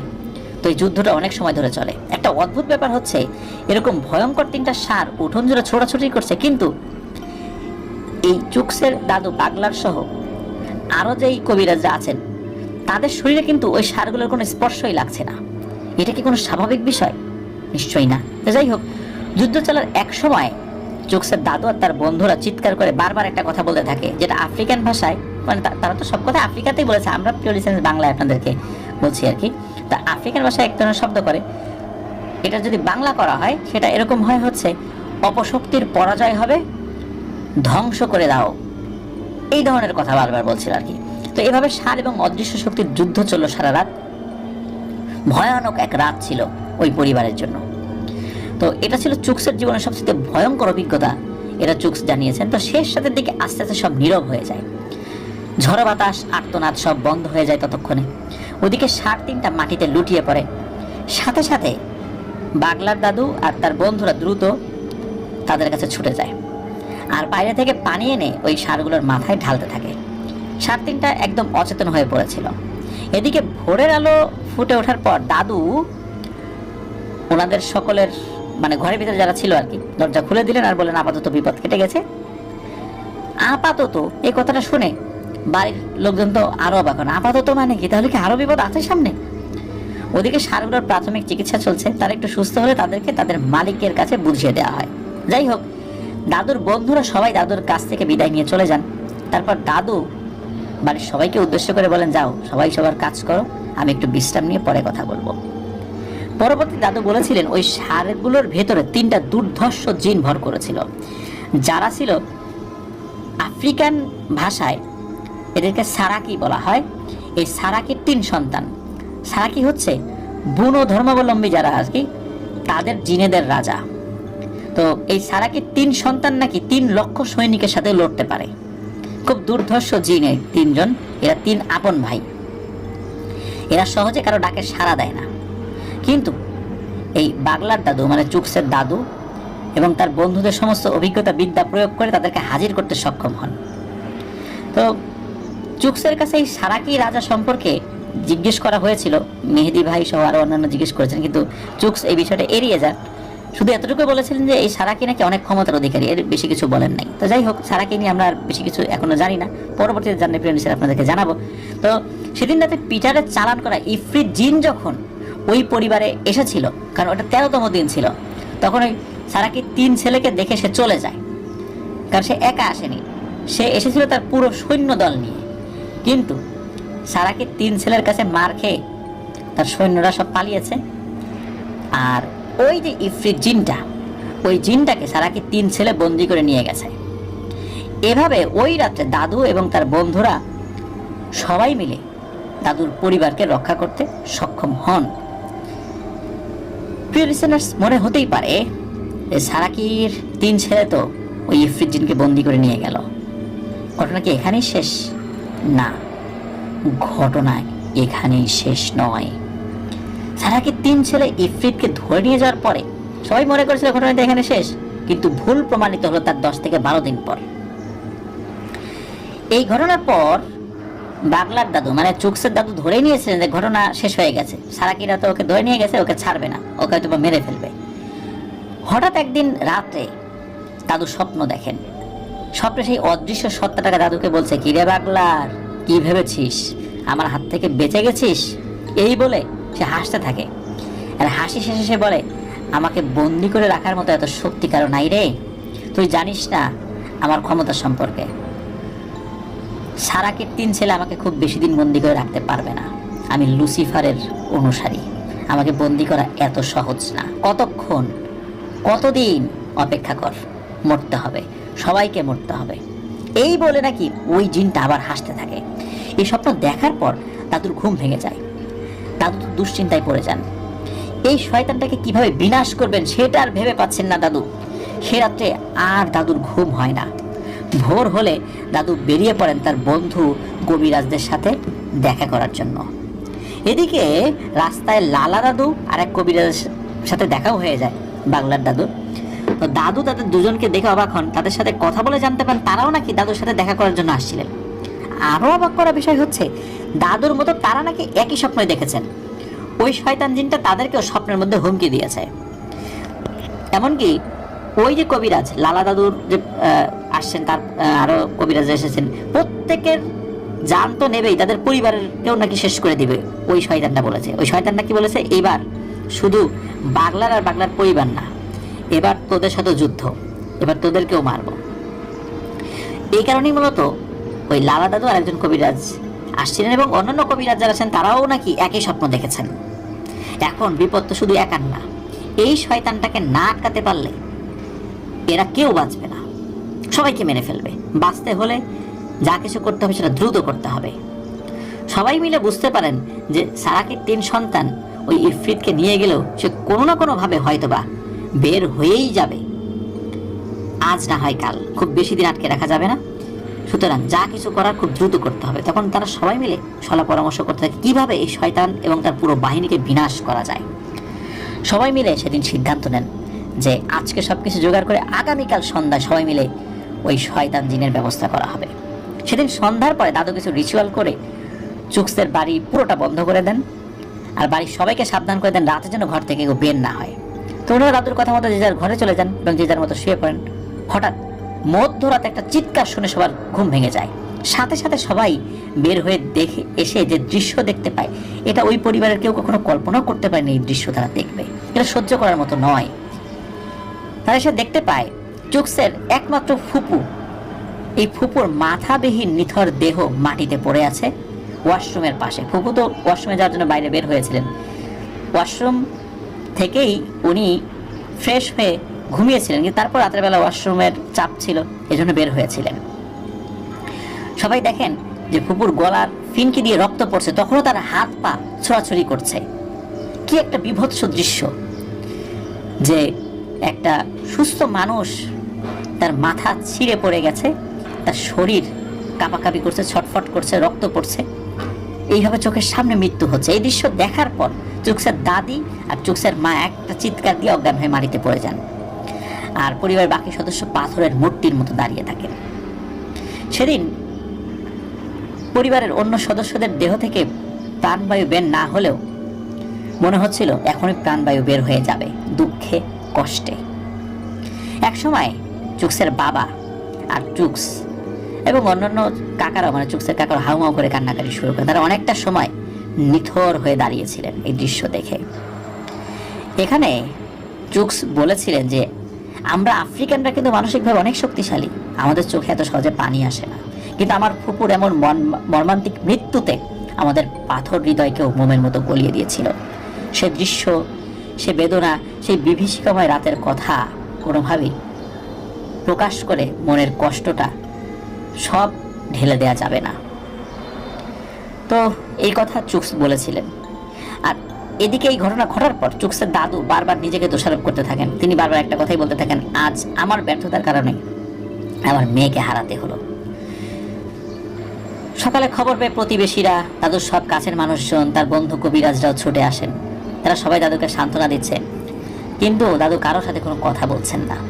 এক পর্যায়ে উপস্থিত সবাই সিদ্ধান্ত নেন লাশের সৎকার করা হবে, যেটা ওই যে জনগোষ্ঠী, যেটা ওনারা মূলত জোলা জনগোষ্ঠী, ওই জোলা জনগোষ্ঠীর রীতি অনুযায়ী যেভাবে সৎকার করা হয়ে থাকে সেই অনুযায়ী করা হবে। কিন্তু বাগলার দাদু, মানে চুক্সের দাদু বলে ওঠে, না, কেউ হাত দেবে না আমার মেয়ের লাশে। যে আমার কলিজার টুকরোকে এভাবে নৃশংসভাবে হত্যা করেছে, তার কিছু না করে আমি এই লাশের সৎকার করব না। তোমরা সবাই চলে যাও, সময় হলে আমি সবাইকে ডাকবো। এই বলে দাদু সবাইকে চলে যেতে বলেন। উপস্থিত সবাই এই বাগলার দাদুর কথায় অবাক হয়েছিলেন, অনেকে বিব্রত হয়ে সেখান থেকে চলে যান। এরপর চুক্সের দাদু লালা দাদুর উদ্দেশ্য করে বলেন, আয়োজন করো। আসলে কিসের আয়োজনের কথা বলছেন বাগলার দাদু? আমরা সেটা জানতে পারবো এখন, প্রিয় লিসেনার্স। দাদু তার এবং তার বন্ধু শিষ্যদেরকে উদ্দেশ্য করে বলেন, জঙ্গলে যাও আর যেখান থেকে পারো 7টা শেয়াল ধরে নিয়ে আসো। দাদুর কথা মতো 15-16 জনের একটা দল অনেক চেষ্টার পরে 7টা শেয়াল ধরতে সক্ষম হয়। শেয়ালগুলোকে একটা জায়গায় আটকে রাখা হয়। এরপর দাদু বলেন, বাজার থেকে 7টা মাটির পাত্র আর 10 লিটার পেট্রোল কিনে নিয়ে আসো। এদিকে দাদু চুক্সের বাবা এবং কাকাদের উদ্দেশ্য করে বলেন, তোমরা কিছু শুকনো কাঠের ব্যবস্থা করে রাখো। দাদুর কথা মতো সবকিছুর ব্যবস্থা করা হয়। এরপর সবাই অপেক্ষা করতে থাকে সূর্য ডোবার। সূর্য ডোবার পরে অন্য দিনের মতো দাদু সকলের সুরক্ষার জন্য সবাইকে ঘরে চলে যেতে বলেন, আর তিনি ঘরটাকে ভালো করে বন্ধ করে দেন। এরপর চুক্সের দাদু আর তার কবিরাজ বন্ধুরা মিলে শুরু করেন এক ভয়ানক যজ্ঞ, যেটা চুক্সের ফুপুর মাথাবিহীন লাশের উপরে করা হচ্ছে। প্রথমে এই চুক্সের ফুপুর লাশটা উঠানের একটি জায়গায় মাটিতে রেখে তার চারপাশে গোল করে বৃত্ত আঁকা হলো। এরপর শেয়ালগুলো ধরে আনা হয়, সেই সাথে লম্বা একটা ধারালো দা আর সেই মাটির পাত্রগুলো শেয়ালগুলোর উপরে জাদুটোনা করে ওগুলোকে বশ করে ফেলা হয়েছিল, যার কারণে শেয়ালগুলো ছোটাছুটি করছিল না। তো দাদু এই মাটির পাত্রগুলো ধরে রাখার জন্য বললেন। এরপর দাদু এবং তার বন্ধুরা একসাথে মন্ত্র পড়তে থাকেন। দাদু একসময় ইশারা করেন একটা শেয়াল তার কাছে নিয়ে যাওয়ার জন্য। একজন একটা শেয়াল ধরে দাদুর কাছে নিয়ে যান। দাদু ও তার বন্ধুরা মন্ত্র পড়ে বিশেষ এক ধরনের রং সেই শেয়ালের গায়ে মাখাতে থাকে, যেটা ছিল একটা সিঁদুরের মতো নাকি। এরপর একজন কবিরাজ সেই শিয়ালটাকে ধরেন, আর একজন কবিরাজ একটা মাটির পাত্র ধরেন। শিয়ালটা কিন্তু খুব বেশি নড়াচড়া করছে না। শিয়ালটা যে মারা যাবে এখন এটা বুঝতে পারছে না, কারণ ওটাকে তো বশীভূত করে ফেলা হয়েছে মন্ত্র করে। তো দাদু ইশারায় বলেন ধারালো একটা দা তাকে দেওয়ার জন্য। ধারালো একটা দা, এক কোপে যেন কোনো কিছু ফেলে দেওয়া যায় এমন ধারালো একটা দা হাতে নিয়ে দাদু মন্ত্র পড়তে থাকেন। সেই সাথে তার বন্ধুরাও মন্ত্র পড়ছেন। একসময় দাদু এক কোপে শিয়ালের ঘাট থেকে মাথাটা আলাদা করে ফেলেন, আর সাথে সাথে একজন কবিরাজ সেটাকে চেপে ধরে, আর আরেকজন কবিরাজ সেই কাটা যে শিয়ালটা, সেই শিয়ালের রক্তগুলো মাটির পাত্রে সংগ্রহ করেন। একসময় পাত্রটা রক্তে পরিপূর্ণ হয়ে যায়। তখন দুজন কবিরাজ সেই শিয়ালের বডিটাকে আরেকটা জায়গায় নিয়ে গিয়ে রাখেন। এভাবে দাদু সেই রক্তসহ মাটির পাত্রটি এই চুকসের ফুপুর লাশের পাশে যে বৃত্ত আঁকা ছিল তার পাশে রাখেন, আর ওই শিয়ালের কাটা মাথাটা ওই পাত্রের পাশে রাখেন। এভাবে সাতটা শিয়ালকে বলি দেওয়া হয়। 7টা মাটির পাত্র ভর্তি শিয়ালের রক্ত আর 7টা শিয়ালের কাটা মাথা চুকসের ফুপুর লাশের পাশে গোল করে সাজিয়ে রাখা হয়। এরকম লালা দাদু আর চুকসের দাদু এরা এই লাশের দুই পাশে বসে মন্ত্র পড়তে থাকেন। বাকি 3জন কবিরাজ শুকনো কাঠগুলো নিয়ে আসেন এবং সেগুলোকে চিতার মতো সাজিয়ে তার ভিতরে পেট্রোল ঢেলে তাতে আগুন জ্বালিয়ে দেন। দাউ দাউ করে আগুন জ্বলছে। এরপর এক এক করে শিয়ালের বডিগুলো সেই আগুনের চিতার উপরে তুলে দেন। পুড়তে থাকে কাঁচা শিয়ালের কাঁচা মাংসগুলো। প্রিয় লিসেনার্স, খেয়াল করুন যে আগুন জ্বালানোর আগে কিন্তু শিয়ালগুলো ওই চিতার উপর রাখা যেত, কিন্তু না, আগুন জ্বালানোর পরে ওই শিয়ালগুলো ওই চিতার উপর দিতে হয়েছিল। এটা একটা রিচুয়ালের অংশ ছিল। তো যাই হোক, কিছু সময় পর শুরু হয় প্রচন্ড বাতাস। এই বাতাস অন্যান্য দিনের তুলনায় একটু তীব্রই ছিল। আকাশে সেদিন চাঁদের আলো ছিল। সেদিন বাইরে কি হচ্ছে সেসব দেখতে খুব বেশি অসুবিধা হয়নি কারো। চুকস দেখেন যে তার ফুপুর মাথাবিহীন লাশটা হঠাৎ করে মাটি থেকে উঠে বসে এবং এক লাফে সেটা দাঁড়িয়েও যায়। জানালার ফাঁকা দিয়ে দৃশ্য দেখে চুকসের সারা শরীর ভয়ে শিউরে ওঠে। এদিকে অদৃশ্য কিছু সেই রক্তের হাড়িগুলো শূন্যে ভাসিয়ে নেয়, আর মুহূর্তের মধ্যে সেটা বাঁকা হয়ে মাটিতে পড়ে যায়। মানে সেই হাড়িগুলো শূন্যে ভাসিয়ে একটু বাঁকা হয়ে যায়, তার মানে হচ্ছে ওখান থেকে কেউ কোনো কিছু খেয়ে ফেলেছে। হাড়ির ভিতরে কোনো রক্ত নাই। রক্ত কোথায় গেল? মাটিতে পড়ার পর হাড়িগুলো ভেঙে যায়, কিন্তু সেগুলোর ভিতরে কোনো রক্ত ছিল না। কি হচ্ছে এসব ভাবতে ভাবতে ঘটে যায় আরো একটা ভয়ানক ঘটনা। হঠাৎ করে শিয়ালের কাটা মাথাগুলো গায়েব হয়ে যায়, আর হাড় চেবানোর কটমট কটমট শব্দ হতে থাকে। এদিকে সেই শিয়ালের পোড়া দেহগুলো মুহূর্তের মধ্যে গায়েব হয়ে যায়, একইভাবে হাড় চিবানোর শব্দ হতে থাকে। এসব ঘটে গেল কয়েকটা মুহূর্তের ভেতরে। এরপর চুকসের ফুপুর লাশ আবার দুপ করে মাটিতে পড়ে যায়, সাথে সাথে ঝড়ও থেমে যায়। তখন চুকসের দাদু আর তার বন্ধুরা মিলে চুকসের ফুপুর লাশ ধরে ওই জায়গা থেকে সরিয়ে নিয়ে যায় এবং চুকসের দাদুর ঘরে নিয়ে যায়, যেখানে বসে চুকসের দাদু কবিরাজি করেন। এরপর চুকসের দাদু ওই চুকস সহ ঘরের ভিতরে যারা ছিলেন তাদের কাছে এসে বলেন, কারো ওয়াশরুমে যাওয়ার দরকার হলে তাড়াতাড়ি কাজ সেরে আবার ঘরে ঢুকে পড়ো, এখন আবার কাজ শুরু হবে। দাদুর কথা মতো দাদুর ওয়াশরুমে যাওয়ার দরকার ছিল, তারা ওয়াশরুমে যান, দ্রুত আবার ফ্রেশ হয়ে চলে আসেন।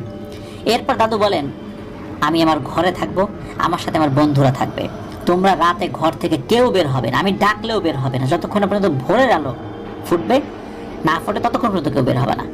তো ওনারা তো দাদুর কথা মতো যে যার ঘরে চলে যান এবং দাদু চলে যান তার ঘরে। সবাই তো শুয়ে পড়েছেন, কিন্তু কারো চোখে ঘুম নাই, শুধু ফুপুর কথা মনে পড়ছিল। এসব চিন্তা করতে করতে হঠাৎ আবার সেই ঝড় বাতাস বইতে শুরু করে। বাইরের পরিবেশ জানলা দিয়ে দেখার জন্য চুকস উকি মেরেছেন, কিন্তু আকাশের চাঁদকে কালো মেঘে ততক্ষণে পুরোপুরি গ্রাস করে ফেলেছে, বাইরে কিচ্ছু দেখা যাচ্ছে না।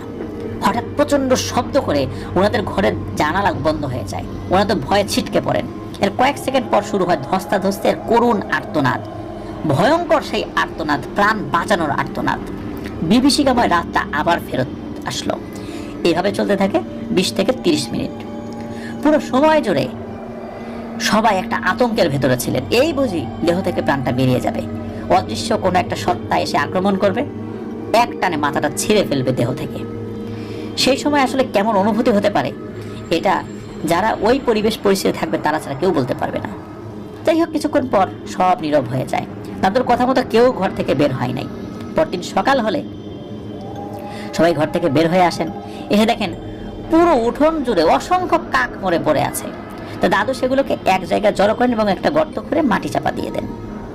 এরপর চুকসের ফুপুর সেই মাথাবিহীন লাশের সৎকার করা হয়। ওনার মাথাটা আর পাওয়া যায়নি। তো পরবর্তীতে দাদু সকলকে বলেছিলেন যে ওনাদের পেছনে চালান করা সেই ইফরিত জিন এবং তার পুরো সৈন্যদলকে মেরে ফেলা হয়েছে, এবং এই কাজ করেছে 7 জন নরকের পিশাচ। এদেরকে নরকের পিশাচ বলার কারণ হচ্ছে এরা খুব ভয়ঙ্কর, আর এরা যেখানে যায় সেই জায়গাটাকে মুহূর্তের মধ্যে নরকে পরিণত করে ফেলে।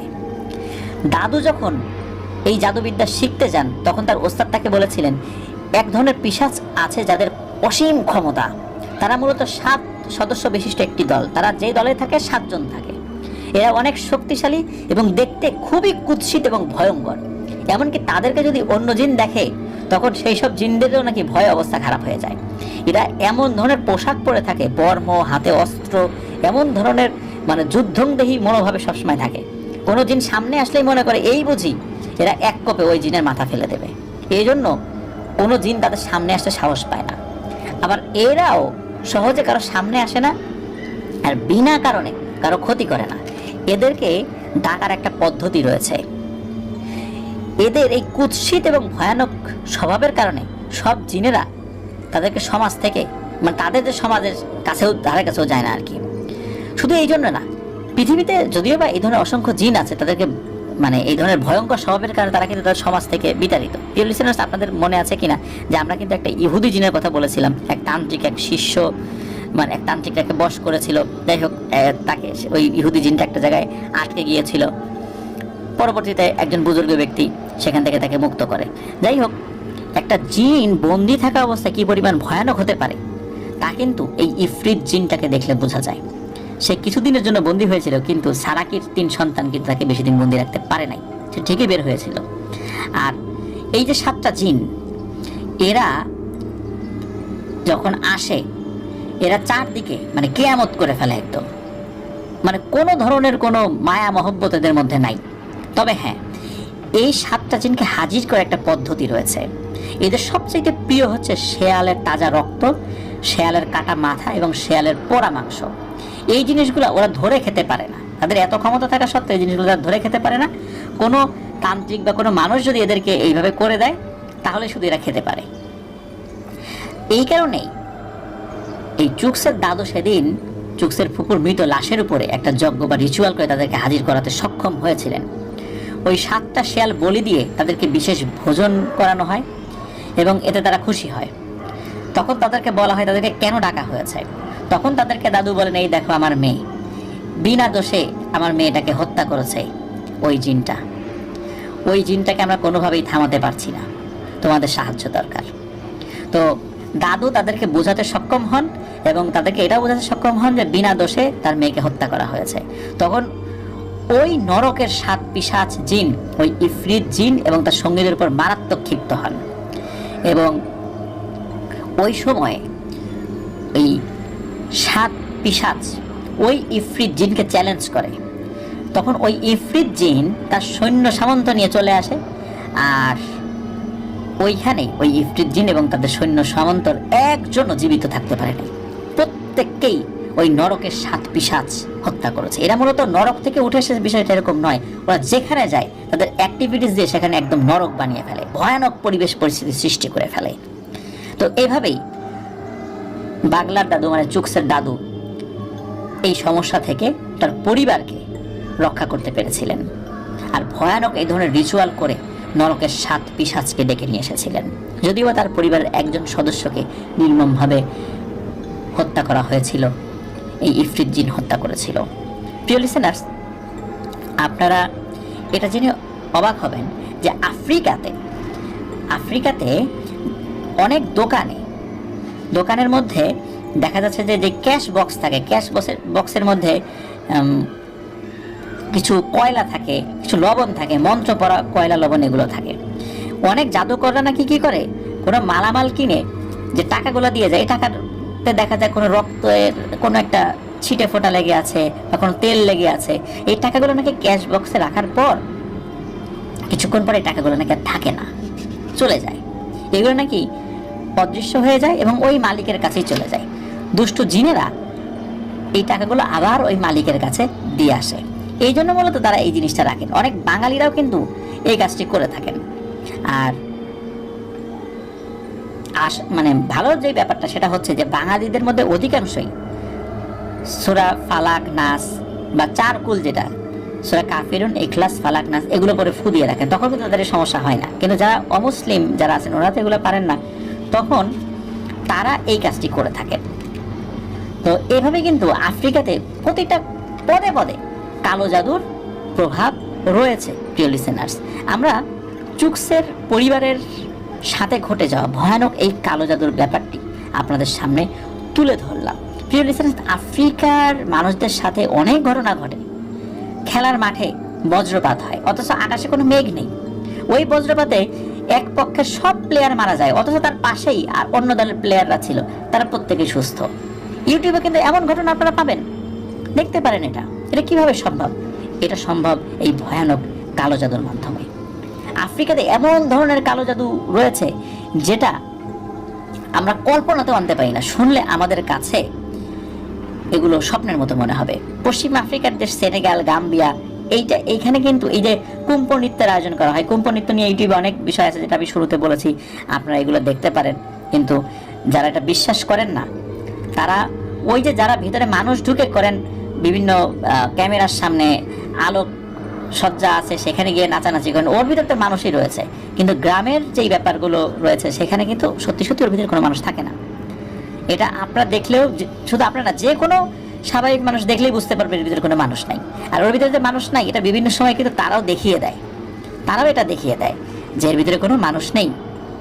প্রিয় লিসেনার্স, আজকের ঘটনাটি এ পর্যন্তই ছিল। আশা করছি ঘটনাটি আপনাদের ভালো লেগেছে। ধন্যবাদ জানাচ্ছি চুকসকে। থ্যাংক ইউ চুকস for your mind blowing story. আর মেহেদী হাসান ভাইকে ধন্যবাদ জানাচ্ছি যে চুকসের কাছ থেকে এই ঘটনাটি সংগ্রহ করে দীর্ঘ সময় নিয়ে এই ব্যস্ততার মধ্যে থেকেও আপনি এই ঘটনাটি লিখে পাঠিয়েছেন। প্রিয় লিসেনার্স, অনেকেই আজকে রাতে বাড়িতে যাচ্ছেন, রাত পার হলেই সকালবেলা ঈদ, পরিবারের সাথে ঈদ করবেন। যারা যেখানে আছেন, বিশেষ করে প্রবাসে যারা আছেন, পরিবার থেকে অনেক দূরে, তারা ঈদের আনন্দ পরিবারের সাথে ভাগাভাগি করতে পারছেন না।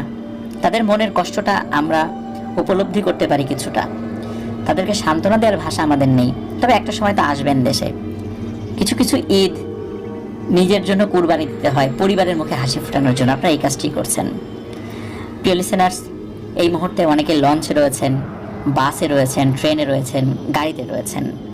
যে যেখানে আছেন সবাই নিরাপদে বাড়িতে যাবেন, আবার ঈদ করে নিরাপদে আপনারা আপনাদের কর্মস্থলে সহি সালামতে ফেরত আসবেন, এই দোয়াই করি। প্রিয় লিসেনার্স, ঈদের দিন রাত্রে আমাদের কোনো এপিসোড থাকছে না। ঈদের পরপর, মানে ঈদের দিনের পরবর্তী 3 দিন, মানে ঈদের দ্বিতীয় দিন, তৃতীয় দিন, চতুর্থ দিন, এই 3টা দিন আমরা আরও 3টি স্পেশাল এপিসোড নিয়ে আপনাদের সামনে ইনশাল্লাহ হাজির হব। তো আমার জন্য দোয়া করবেন, আমার পরিবারের জন্য দোয়া করবেন। প্রিয় লিসেনার্স, আজকে যেই ব্ল্যাক ম্যাজিকের ঘটনা বললাম, এই ঘটনা শুনে কিন্তু আপনারা ব্ল্যাক ম্যাজিক করতে উদ্বুদ্ধ হয়েন না। বারবার অনুরোধ করছি, দুনিয়া আখিরাত দুই বরবাদ হয়ে যাবে। দুনিয়ার জীবন ক্ষণিকের জীবন। কার উপর ক্ষিপ্ত হয়ে কাউকে কাছে পাওয়ার জন্য ব্ল্যাক ম্যাজিকের আশ্রয় নেবেন না। যাকে কাছে আনার চেষ্টা করবেন, তাকে কাছে আনতে গিয়ে আপনার স্রষ্টাকে তো আপনি দূরে সরিয়ে দিয়েছেন। একটা সময় যাকে কাছে আনার চেষ্টা করেছেন সেও আপনার থেকে পর হয়ে যাবে ব্ল্যাক ম্যাজিকেরই প্রভাবে। সাময়িক সময়ের জন্য কাছে এসেছে, কিন্তু একটা সময় এই জিনিসটা কেটে যাবে, সেও চলে যাবে। এই জন্য খবরদার, ব্ল্যাক ম্যাজিকের আশ্রয় কেউ নেবেন না। অনেকে না বুঝেই আশ্রয় নিয়ে ফেলেন। এমন কিছু তাবিজ ধারণ করেন, এই তাবিজের মধ্যে যে নকশাগুলো রয়েছে এগুলো টোটালি জাদুর নকশা, অথচ সেখানে আরবি দিয়ে লেখার ভিতরে কোরআনের আয়াত লেখা রয়েছে। এটাই মূলত কুফরি কালাম। পবিত্র কোরআনের যে মর্যাদা, এই মর্যাদাটা যখন দেয়া হবে না, ওই মর্যাদাটা না দিয়ে যখন ভিন্ন পদ্ধতিতে ওটাকে অ্যাপ্লাই করা হবে, ওটাই কুফরি কালাম। সুতরাং আমরা এই বিষয়গুলো খুব সতর্ক থাকবো। প্রিয় লিসেনার্স, আমাদের চ্যানেল সাবস্ক্রাইব করতে কিন্তু ভুলবেন না। আর আজকের ঘটনাটা কেমন লাগলো সবাই কিন্তু আমাদের গ্রুপে পোস্ট করে বা কমেন্ট করে জানাতে পারবেন। আমাদের গ্রুপ এবং পেজ, যার নাম আফরান দ্য ওয়ার্ল্ড, এই দুটো লিঙ্ক আমরা আমাদের ভিডিও ডেসক্রিপশনে দিয়ে রেখেছি। সেখানে গিয়ে আমাদের স্পেলিংটা চেক করে নিতে পারবেন। আপনারা আপনাদের ঘটনা আমাদেরকে ইমেল করতে পারবেন।